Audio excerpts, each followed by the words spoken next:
care of a little bit of club business first, starting with an opening prayer. Please rise. Is our chaplain, Andy Meek, available up here? Yep. Okay. Andy, you can step off to the side and lead us in prayer. Sure. Father in heaven, Jesus, thank you for this day. Thank you for Scott being able to come up here and share a little bit of his passion, share a little bit of insight on what he's learned. And Father, that's what we're about, is just harboring vision and gaining knowledge of what's going on. And Father, we just pray that you would just watch over us as we leave this place and throughout the rest of the days here. And Father, we do pray for this nation. We pray that you would continue to watch over and keep us safe. And Father, we ask this in your Son's holy name. Amen. Amen. Please remain standing, and I'd like to recite the Pledge of Allegiance, please. I pledge allegiance to the flag of the United States of America and to the republic for which it stands, one nation, under God, indivisible, with liberty and justice for all. Do we have any new members that have not been to a seminar before with us here today? Those of you who are new members, would you please come to the front? And we'll have everyone take your seats, and we'll have you stand up again here momentarily. Putting you on the spot here briefly, folks, I'd just like you to go down, tell us who you are, where you're from, what you do, and why you joined our association, please. Start over here, please. Ed Burden. I'm from Niles. I'm an engineer. I joined to learn. Sandy, sir. Joe Dentino from Canfield. I do employee benefits and also join to learn a lot of things. Good. My name is Marcus Coy. I'm from Mercer, Pennsylvania. I'm a Pennsylvania State Constable. I'm also a Pennsylvania State Security Agent. I joined because I like to do a lot of training. I'm an NRA training counselor. I'm also a Pennsylvania State Police lethal weapons instructor. And I just wanted to join the association to be part of it and train with people with like-minded like me. I haven't officially joined anything. This is my first seminar. My name is Jeff Hudak. I'm from Enid Valley, Pennsylvania. I'm a mental health and drug and alcohol therapist. This close to finish my doctorate to become a psychologist. Thanks for joining us. Let us know if you'd like to become a member. I'm Tom Linton. I'm from Western Pennsylvania and I'm a project manager at Cable stuff. Tom, I don't know if anyone got back yet. I read your email, just running around today like you. Hello, I'm Tyler Bowman. I work at Timken Warberry, and I joined because I want to learn. Tim Miller, I'm from Lisbon, geologist, work for a local mining company, and a lot of my kids have been here for about a year and a half. I've enjoyed hearing and listening to what they've done, so I figured I'd join. Thank you very much. Glad to have you. Doctor, good doctor. You can go ahead and have a seat. Others, if you'd stay up here with me, we're going to recite the creed. I will say a line or so and have you repeat after me. So just repeat after me. Folks, all together, but you'll be facing them and they'll be facing us. You can have everyone stand, please. Please repeat after me. We are protectors of family, friends, and country. We are protectors of family, friends, and country. American patriots. American patriots. Skilled in advanced tactics. Skilled in advanced tactics. And extremely capable. And extremely capable. Loyalty, discipline, honor, and respect. Loyalty, discipline, honor, and respect. Are forged throughout our character. Are forged throughout our character. We train for precision. We train for precision. Excellence. Excellence. And effectiveness. And effectiveness. Vowing to never abuse our skills. Vowing to never abuse our skills. We hold ourselves to the highest standards. We hold ourselves to the highest standards. With integrity above reproach. With integrity above reproach. In all aspects of life. In all aspects of life. part of something exceptional. We are part of something exceptional. Vigilant shepherds. Vigilant shepherds. Seeking knowledge. Seeking knowledge. And harboring vision. And harboring vision. We will never quit. We will never quit. We are ATG. We are ATG. Yeah. All right, go ahead and have a seat. Thank you very much.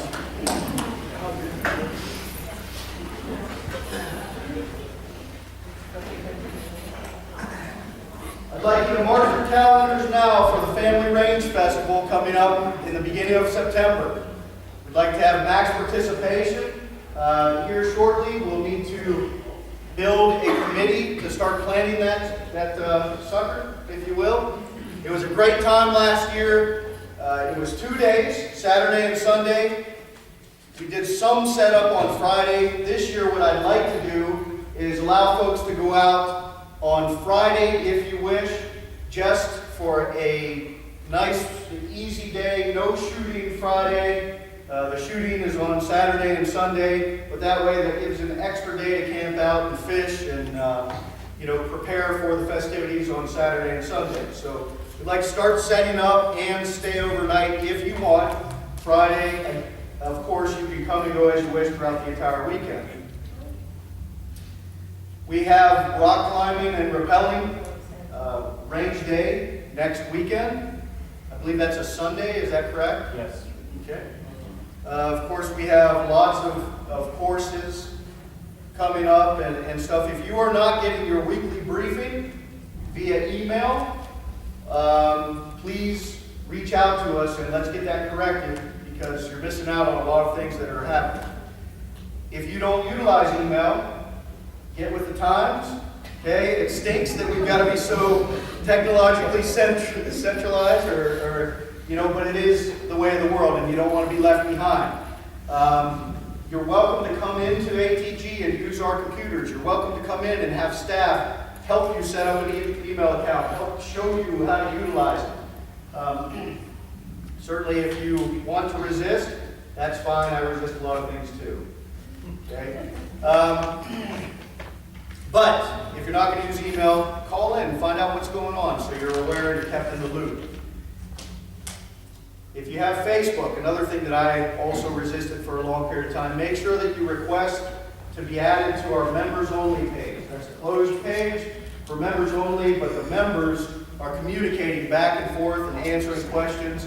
And there's a lot of good gouge going on that thing. Do the members have anything they'd like to announce to the group?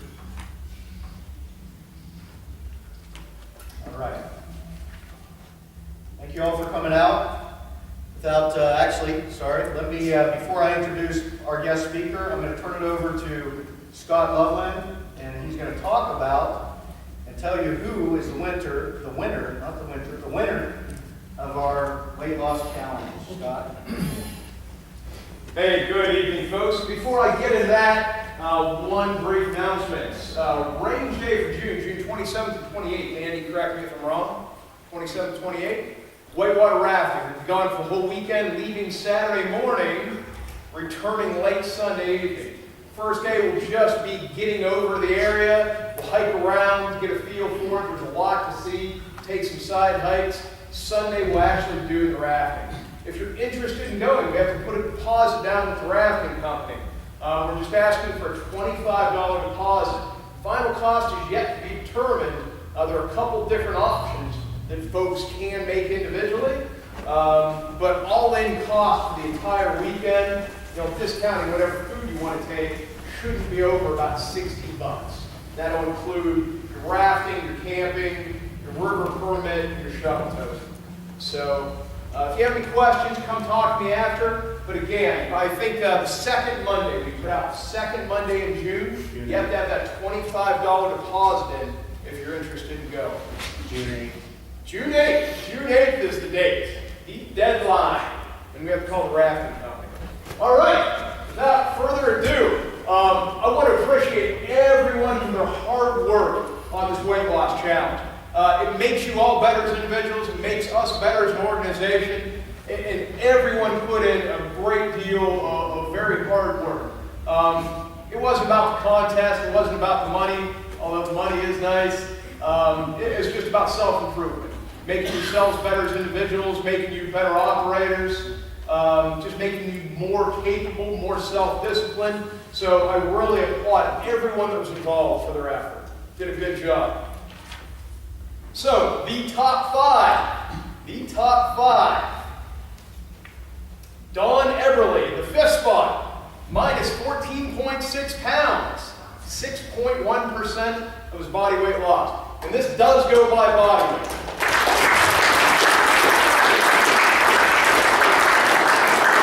This goes by percentage of body weight. That's the deciding factor.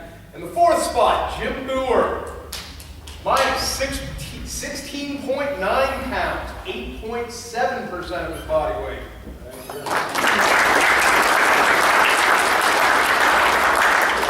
In third place, losing the most weight, but it was not enough.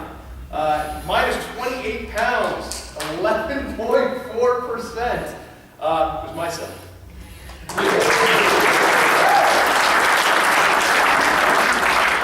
So, here comes down to this after 12 weeks. In second place, minus 27.7 pounds for a whopping 11.6% of his body weight, 0.2% more than me, was Jason Shue.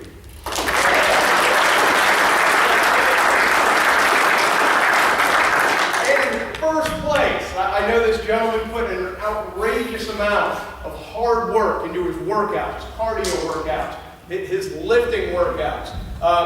He joined additional classes with Edie and worked out with her. I know his diet was very strict. So, big kudos to this gentleman. Minus 26.2 pounds, a whopping 13.5% of his body weight, Mr. Jerry Teeter.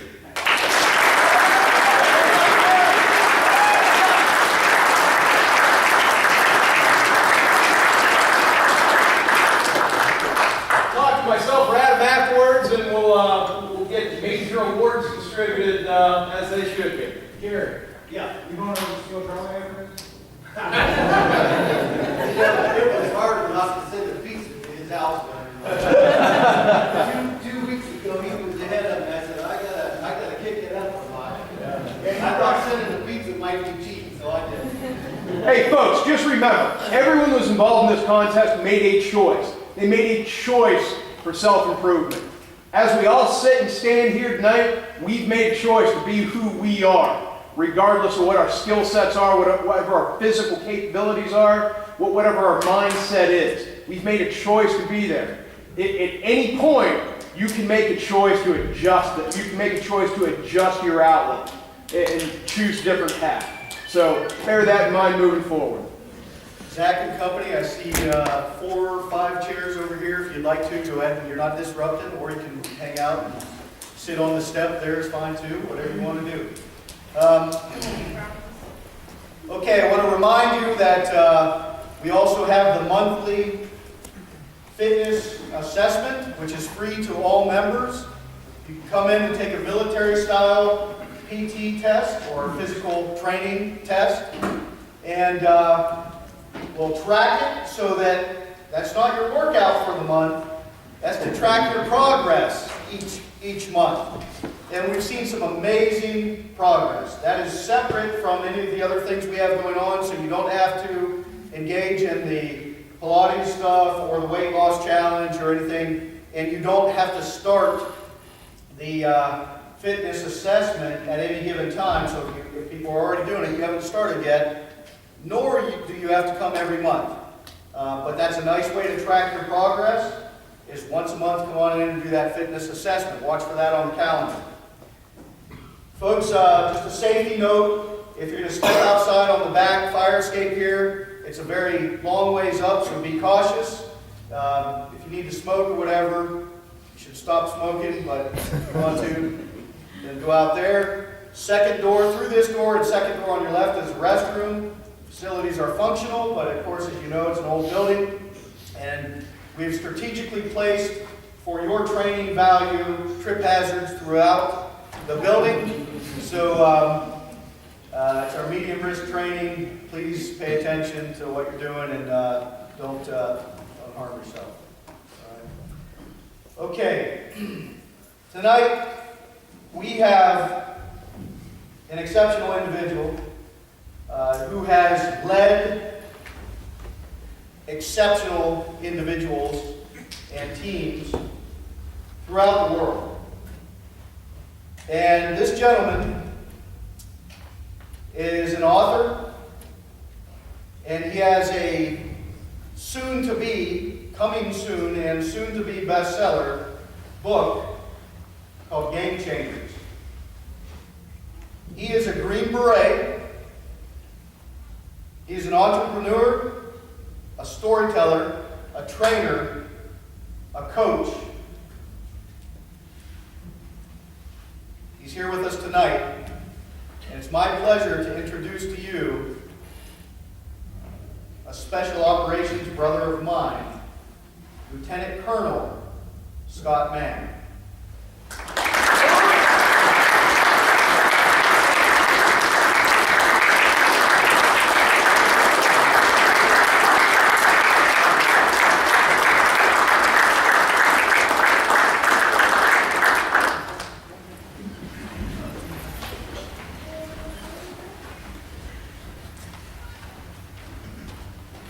When I was 14 years old, I was hanging out with my buddies at Harold's Soda Shop, a little town of Mount Ida, Arkansas, where I grew up, when this guy walked in, and no one moved. He had on this polyester uniform that looked like cardboard, man. I didn't know what a wrinkle in this thing. Huge boots with these big toes. They were so shiny I could see myself in it when he walked in. And across his chest were all these colored ribbons. Looked like a fruit salad. And on his head, he had this funny-looking soft green hat that he stuffed in his waistband as he walked into the soda shop. Now, I sat in the back of the soda shop, and the minute I saw that guy, everything about my life changed. That's me. That's me right there. And everyone around me started dying laughing. And I said to myself, holy crap, I think I just said that out loud. Because see, instead of looking like John Wayne or John Rambo, I looked more like Johnny Appleseed. And weighing in at 105 pounds soaking wet, I suppose it was a pretty funny thing for those boys to hear that I wanted to look like that guy. But you know, for the first time in my life, I didn't care. I didn't hear that laughter. It's the same laughter I heard when I tried out for the football team, same laughter when I tried out for the basketball team or moved to another school as a scrawny kid. When I saw that guy walk in, I figured out right then and there, it doesn't matter how big you are, it doesn't matter how big you dream. So I just went right up to him, and he was a big dude. Excuse me, sir, who are you? What do you do? I'm Mark. I'm Billy's older brother, man. I'm a Green Beret before Bragg. Thanks. Mark proceeded to tell me all about U.S. Army Special Forces, the Green Berets, and I was hooked. I ran straight home that night, right to the bookshelf and pulled down Encyclopedia Britannica. Looked up Special Forces. Did you know out of 1.4 million people in the U.S. military, 6,500 are in Special Forces? Of those crazy enough to try out, less than 1 in 3 make it through the 2-year pipeline. Then I started to think about the other elite units that were out there. Navy SEALs. What were the differences? Navy SEALs, it turns out, are some of the best or the best in the world at coming in on a target, taking that target down, and getting off that target. Green Berets can do some of that. But their specialty is to come in below the noise, below the chaos, and connect at exactly the right spot with precisely the right person. Tribal chief, village elder, peasant farmer, slum dweller, and then build deep relationships as they get surrounded on purpose. literally immersing themselves in the language and in the culture and in the environment until the relationship is so strong that they're able to help the little dude stand up against the big dude. And with the kind of life I lived as a scrawny kid, that was all I needed to hear. I was in. So I spent the next 10 years of my life training and preparing to become a Green Beret. While all my buddies were doing 2-a-days for high school football, I was carrying a 45-pound pack down the logging roads of Mount Ida, Arkansas. When I was finally able to go in the Army, I had to wait 5 more years to try out. So I went to every school the Army had while I was waiting. Airborne school, Ranger school, Air Assault school, and failed them all. But one thing I learned as a scrawny kid growing up in a logging town is when you get knocked down, you just get up, you dust yourself off, and you go right back in. And eventually I would pass those schools just because I would just outlast those people, I guess. Until one day in October of 1996, I was standing on a stage in Fort Bragg, North Carolina. 150 troopers to my left and right. I had my own polyester uniform and big, shiny jump boots. And I even had a little fruit salad right across here.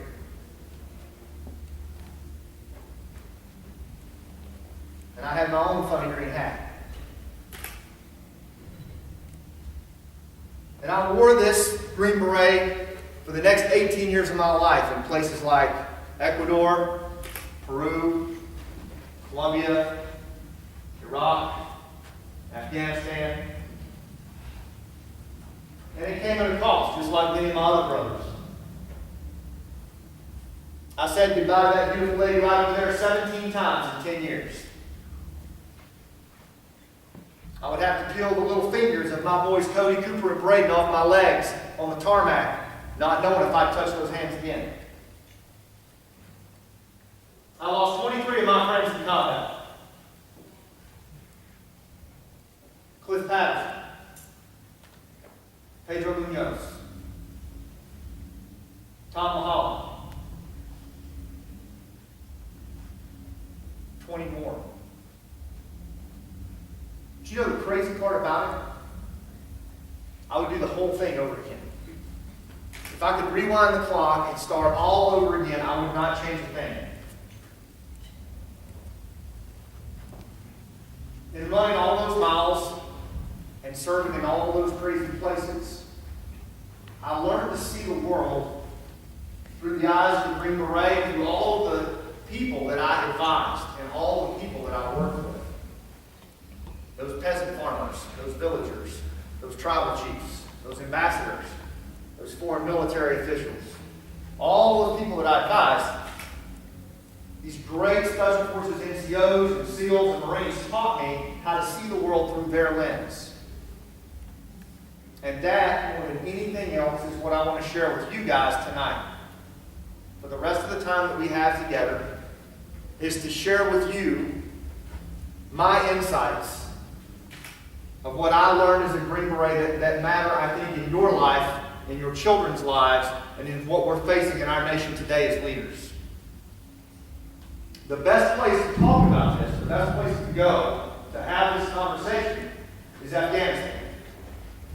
It's the best petri dish to have this kind of conversation about what we're up against as leaders in our communities, believe it or not. Afghanistan is one of the poorest places on the planet, known as the graveyard of empires. Only about 7% of that country actually has power. There's one paved road, really, in the whole country that goes around the periphery of the country called Ring Road. A few paved roads in Kabul, and that's it. Everything else off the pavement is like the land that time forgot, Jurassic Park, and time travel, all rolled up in one. It's one of the most warlike places on the planet. It's been in war really for 200 years and non-stop combat for 38 years. Imagine your neighborhood undergoing sustained combat for 38 years. Most of the rural villages where we operated in, as 12-man Special Forces A-teams, entire villages had post-traumatic stress. Men, women, children, everybody. Walking around like it was Night of the Living Dead. Lights on, nobody's home. That was just the norm. But Afghanistan is also one of the most tribal places on the planet. 51% of the Afghan population is Pashtun. And the Pashtuns are the largest tribe in the world. And if you really want to know what leadership looks like, if you really want to know what we're up against in terms of human dynamics and where the world is trending, it's a good idea to look at where we came from. And those Pashtun tribes are where most of the lessons I'm going to give you guys tonight, most of the insights I'm going to share with you came from there. But I will tell you, I'd love to sit here and tell you this was all by design. The Green Berets and the SEALs and Marines, we sat around and O2, we just mapped all this out. The truth of the matter is, after 9/11, we were ticked off. Show of hands, how many of you remember exactly where you were and what you were doing when 9/11? Look around. I mean, it's amazing. It doesn't leave us. And I can tell you that in 7th Special Forces Group where I was, we were sharpening our knives as soon as it happened. And all of those stories that I just told you about how Green Berets go in, by, with, and through, and advise indigenous populations, we kind of sat that aside. And we got in the business of manhunting Taliban and Al-Qaeda for about a decade. All the special ops outfits were doing that. Our focus was on attriting the Taliban and associates throughout rural Afghanistan, putting as many scouts on the farm as we could. Sure, we worked with rural villages, we did humanitarian missions, but you can bet they were almost always target focused. The problem was, for the Special Forces community, that really is not our charter. Our primary charter is to go in and work from the bottom up and to stabilize from the bottom up, if we're doing this kind of mission set. And when we looked around in 2009, what we saw in the rural areas of southern and eastern Afghanistan was that there were more Taliban than when we started. They controlled more rural areas than at any point in the war. We saw on the writing on the wall that even with the surge, that the drawdown was coming. And that we were going to be pulling out of there soon. And this was an untenable position. If we didn't change something dramatically in the rural Pashtun areas of the east and the south, there was no way that Afghanistan could hold after we pulled out. So we brought in a couple of big thinkers from RAND and a few other places, and I was really blessed to be in on that from the very beginning, a handful of us. And we decided to change the game and get back to our roots, get back to our fundamentals as Green Berets. And what we decided was to bring in some folks that could help us better understand the local realities of rural Afghanistan and the tribes. And what we figured out pretty darn quick, and we should have known all along, is that Afghanistan, like most of the areas in the world where the violent extremists set up shop, is a tribal area that largely governs itself from the bottom. The central government of Afghanistan and these other countries plays a very small role in local realities of these places. It's the tribes and the clans that control daily life. Very much like the mom. And we'll even thank you. Good. Bring you up to the evil. We're going to go deeper on that. Okay? But absolutely right. And so there were Pashtun tribes that were resistant. And actually quite a few of them that were resisting the Taliban in these rural areas. And so we decided to move out into these areas and start working local with the tribes that were resistant. It started with 6 sites, late 2009, in the east and the south of Afghanistan. In each site, 12-man Special Forces ODA, or Operational Detachment Alpha, would go out and basically move into these communities, Magnificent Seven style, and live there. Beards out, speaking Pashtun, indigenous garb, living in the community, helping the community defend against the Taliban. That was the plan. Not a new program, been done before Vietnam, other places in Central America. One of the best examples of where this happened was in eastern Afghanistan in the Konar River Valley. If Afghanistan is rough, Konar River Valley is one of the roughest in that country. Very mountainous, 10 to 12,000 feet, fed by the Hindu Kush, borders Pakistan. Some of the fiercest Pashtun tribes in the world are in that province and in that valley, simply because they've been so isolated by terrain that they haven't changed in 300 years. They are still as nomadic and raider-like and austere as they've ever been. One particular tribe was called the Momon tribe. The Momon tribe has a reputation for being fierce and fighting anyone. They had fought the coalition forces and basically pushed them out every time they would try to come into Konar. They fought Al-Qaeda, they fought the Taliban. They were like my Scots-Irish clan back in Appalachia and Asheville. They'll just fight anybody who comes in there. That's what this tribe was all about. A young Special Forces officer named Jim Gant decided that his team would go into the Konar River Valley and link up with the Momon tribe and work with them to push them out. Everybody thought Jim was crazy. But Jim worked his way into the Konar River Valley with his small team, and he gained an audience with the head of the Momon tribe, a guy named Nur Afzal. And he sat in Nur Afzal's home. Nur Afzal brought him into his home, even though they were enemies. Nur Afzal had all the elders sitting around him. Tea was out on the floor. Jim walked in with his small team and sat down. And Nur Afzal just stared at him. The first thing that Jim did that was fairly uncharacteristic, and that a lot of team leaders around the world, or around the country did, was Jim publicly acknowledged in front of Nur Afzal and took responsibility for all of the fights that the coalition and the Momon tribe had been involved in over the last few years and atoned for. Now some of you are like, whoa, whoa, whoa. He did what? But let me be clear, let me be very explicit about what Jim did.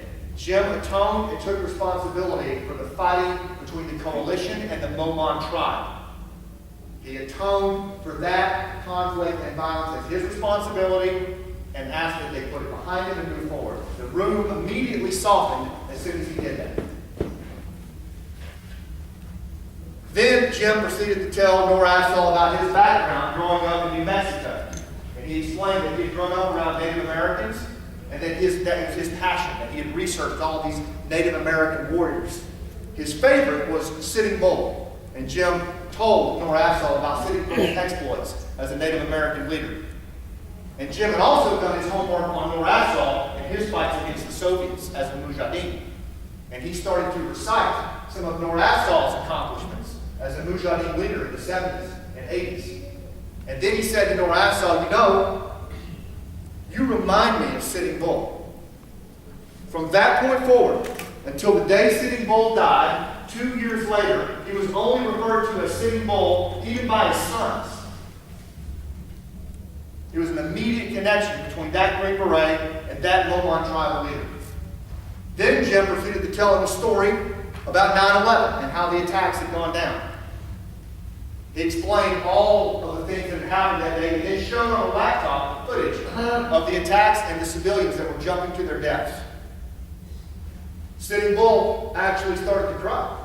He said, I understand why you're here now. I got it. That's the first time anyone has ever told me that story.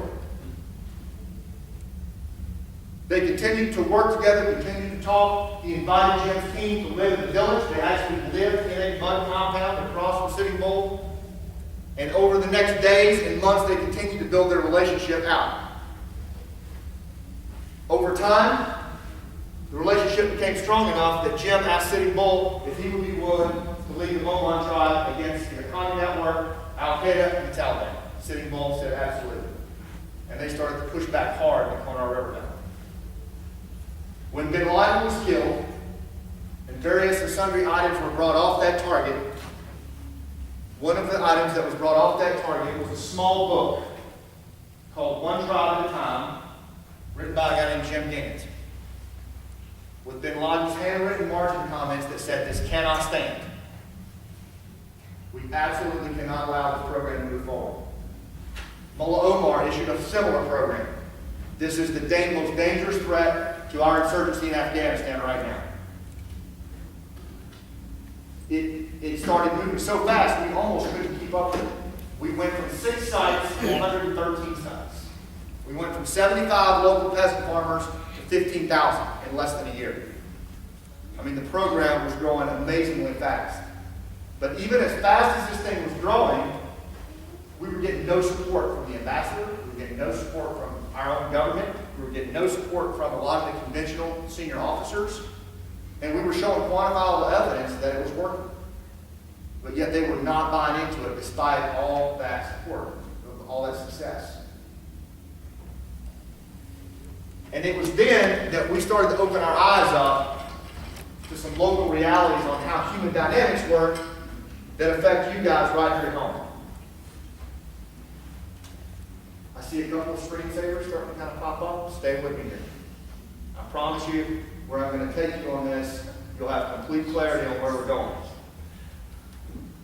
The first thing I want to show you is Jim and the other guys are out in these villages. They're meeting all kinds of success. That what they're doing is resonating with these tribal guys, and they're standing up. We're over here on my side trying to convince ambassadors, general officers. We're failing. It's not working at all. The reasons for that are the same reasons that we have leader issues here in the U.S. There's this book that I absolutely recommend you read if you get a chance. It's called Rule of the Clan by a guy named Dr. Mark Weimer. It's a very short book. He's one of our advisors at the nonprofit that I run, and he helped us sort this problem out. But he basically says that there's two societies in the world. There's societies of status, and there's societies of contract. Here's how I'd like you to think about it. Societies of status, as long as man walked on this earth for 250,000 years, are nomads, hunters, gatherers, raiders, the clans that we all come from. Societies of status. Always been around as long as man has been on the earth. That's how it's organized. In a few parts of the world, those societies of status evolved into societies of contract, where man started to domesticate animals, where he started to farm, where he started to become industrial. Society changed. You're sitting in a society of contract right now. Most of the United States is a society of contract, except for my hometown in Appalachia. Gang areas are examples. But these are two radically different societies. Where Jim was in the Konar River Valley is a society of status. Where we are now is a society of contract. We tried to come into Afghanistan for basically a decade and project society of contract principles onto an area that was tribal. And it's in this that we can learn amazing lessons on how to deal with people in the most trust-depleted situations, in the most dangerous environments. A society of status, at its center, at its very core, revolves around the clan. It's been around forever. Why do you think a clan or a group would be the central organization of a society of status? Why is a clan so important? Help me out. Family. Family to do what? Take care of each other. Exactly. They're hunters, they're gatherers, they're raiders. It's utility. You have the numbers so that you can protect each other, so that you can gather food, so that you can fight if you have to fight. It's a very pragmatic solution to a problem. The clan. Now, everything in these societies revolves around the clan. If I make a decision as an individual, I don't make it on my perspective as Scott. I think about how it's going to affect my clan, my family, my group, my clan, my tribe, my sub-tribe. You know, gangs do the same thing. Mafia does the same thing. Everything is perceived through the lens of the clan, because your status as an individual is exclusively based on where you stand in the pecking order of that clan, not on your rights as a person. So the clan is absolutely essential in this society. This is something we have missed, and we continue to miss everywhere we deploy around the world. Right underneath the clan, the next major component is honor and shame. The way that you regulate behavior in status society is through honor and shame.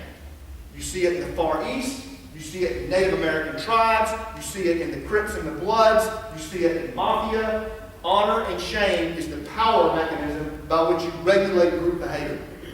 And the reason is real simple. Normally, you're operating in a resource-scarce environment. There's no trust. So you have to maintain a high level of honor so that you are perceived as strong, so that you are perceived as a man of means, one who can handle himself. Because if you're perceived as weak as an individual, what happens in a clan society? They move on you. They move on you. It's totally practical. The clan will move on you as an individual, and the group will move on you as the rival group. But the bottom line is, the honor-shame dynamic is extremely, extremely powerful in this society. And a lot of times, we don't pay attention to that. When honor is lost within an individual inside a clan, or when a clan loses honor with another clan, or they're shamed, they're honor-bound to pursue revenge. And a lot of times we saw in Afghanistan as we started moving in. Remember, the stuff I'm telling you is when we stopped driving to work and we started living in these communities. This is when we started to see a lot of this stuff in a way that we should have seen it a long time ago. But a lot of the things that we were seeing is actually, ideological fights and actions by the Taliban were actually blood feuds. They were actions of revenge between family members that we got sucked into. But the bottom line is, revenge is normally how honor is taken care of in a clan society. You're honor-bound to pursue revenge if you lose honor within your group. Normally the way that comes out is feud. The reason that matters so much is that feud, in these types of society, there's no Geneva Convention. Feud quickly escalates into some kind of blood feud and it bowls over. It goes high order very quickly. There is no regulatory mechanism like law of land warfare. The bottom line is in a feud, for example, if you do something that offends me, offends my honor, moves on my resources, if my honor is assaulted, not only am I going to probably move on you, but my cousin's going to move on you as well. And this thing just grows exponentially. That's why you see in Appalachia, the Hatfields and the McCoys, you'll see feuds that last for generations, unchecked, and they just keep going and they keep going. That's why you see genocide in Rwanda. It's quite pragmatic to remove everyone who is an enemy within a feud. Obviously, these societies, they don't want that. And so the way that they normally try to regulate that is by managing relationships. Relationships are absolutely critical in status society. Your relationship with people inside your clan, your relationship outside the clan, who you trade with, who you fight with, is all viewed through the lens of a relationship. And normally what will happen when these things go high order is there's some degree of restoration. They'll try to restore a relationship when it goes high order before it gets out of control. The elders will come together, there'll be some kind of atonement, and the relationship will be put back in check. Let me give you an example. In the book The World Until Yesterday by Jared Diamond, in Papua New Guinea, this guy's driving a truck in the urban area, runs over a small child that comes out in front of him, kills the kid outright instantly. What do you think the cousins and the uncles of that small child are starting to do? They're starting to mobilize for revenge. There's going to be a feud. The boss of the truck driver immediately recognizes what's happened and calls the dad. And he says, listen, I'd like to pay for the funeral and I'd like to say a few words if it's okay. The dad reluctantly accepts. The guy shows up at the funeral, you can imagine, all of the simmering relatives right there. He sits down a sack of cash right in front of him. And he says, I know this in no way makes up for the loss of your son, but I hope that it atones for what's happened and that our relationship is repaired. And that you'll forgive me in front of all your family. What do you think the dad said? We're good. Forgiven. I can't tell you how many times I saw this in Afghanistan. Blood money paid for loss, public atonement, moving on. Moving on. Right and wrong, not so much an issue here. Is the relationship restored? is the relationship put back on an even keel so that it doesn't escalate into blood feud. The reason that matters so much is because what we're talking about here is emotion and perception. Emotion and perception in this type of society is extremely important. How you feel about someone inside your tribe, how you feel about someone outside your tribe that you bumped into on the periphery of your tribal area. How they perceive you. Are you perceived as weak or strong? Have you lost honor or face in their eyes? Honor and perception, emotion and perception is always going on. It's hugely important. Which means a lot of emphasis on how do I feel about this person? How does that person feel about me? Feelings. And I know that's all touchy-feely stuff, but that's not what I'm getting at. Emotion and perception and how you feel about something is life and death here. This is how Green Berets went in with 12 and would come out with 1,200. Is they paid attention to this component. Absolutely important. And the way that most of the communication was done in these areas was through story. Story was communicated. The original flat screens were cave walls. Stories have been used since man's been walking upright to convey essential facts in the context of emotion. Stories are huge. That's why Jim was able to go into this area, make an emotional connection to Sitting Bull through a couple of stories about Native Americans. He didn't go and start talking about the Taliban. He didn't go and start talking about Al-Qaeda. He didn't talk about any of that stuff. The first thing he did was he atoned for the feud that was going on between the Mohawks and the coalition. Once that was done, he started to move into the realm of story. And he started to tell stories that resonated and made an emotional connection, which changed the perception of how Sitting Bull viewed him. And way down the line, he got into the transaction part. But story in this society has always been the primary communication vehicle to navigate all of these tough subjects like honor and shame and revenge and relationships and emotion and perception. Story is what is used to navigate that. Green Berets, just like Navy SEALs, some of the toughest fighters in the world, all been in their share of firefights. I will tell you unequivocally, I did 5,500 interviews with dudes that did this mission over 2.5 years. Every single place I went that was extremely efficient at working with the locals was a fantastic storyteller. They used story to weave through all this stuff. And it's how the locals did the same thing. Now that's where Jim was. In our society, the way we view things in a society of contract, we don't worry too much about the clan or the group. We're all about the individual. What's the document in the United States that guarantees our rights as an individual? The Constitution, the Bill of Rights. Right? I mean, that gives us inherent rights as an individual. Do you think that is a common document or a common thing around the world? It's not. It's not at all. The emphasis on the individual is frankly a very foreign concept in most places around the world. It's all about the clan or the group. Honor and shame, not so much in a contract society where we live. It's a lot more about achievement. And it's all about individual achievement. What can I achieve in my life?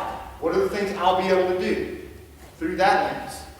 When you start talking about revenge and feud, our society doesn't allow revenge.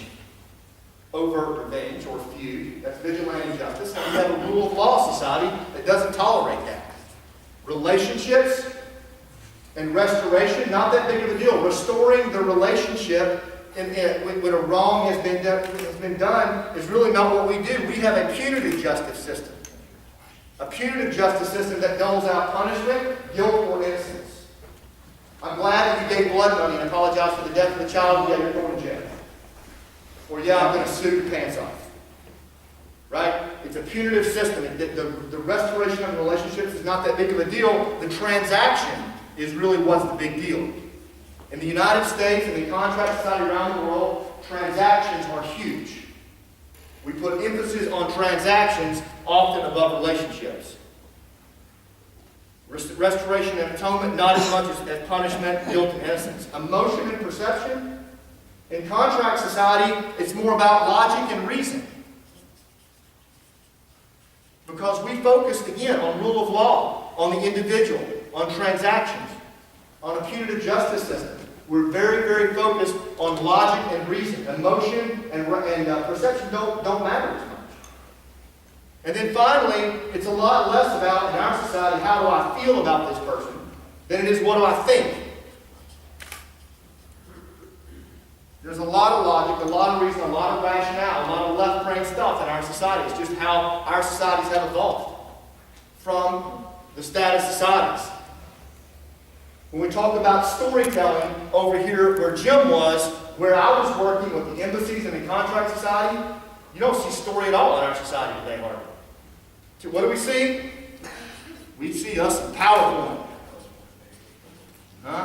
We see us some sound bites and talking points and dialogue and discourse and Excel spreadsheets and more PowerPoint.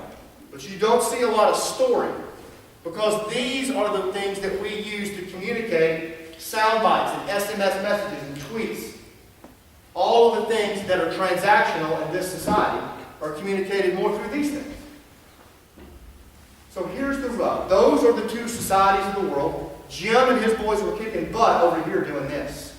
But as we're trying to convince the ambassador, Congress, President Karzai, President Obama, that this was working, we were getting a Heisman every turn. We were getting told, no, you were not going to do this program at all, despite the success. We were showing metrics, how well it was going, and we kept getting shut down. Finally, we said, you know what, let's go old school on this. Let's take what the boys are doing out here, and let's try it over here.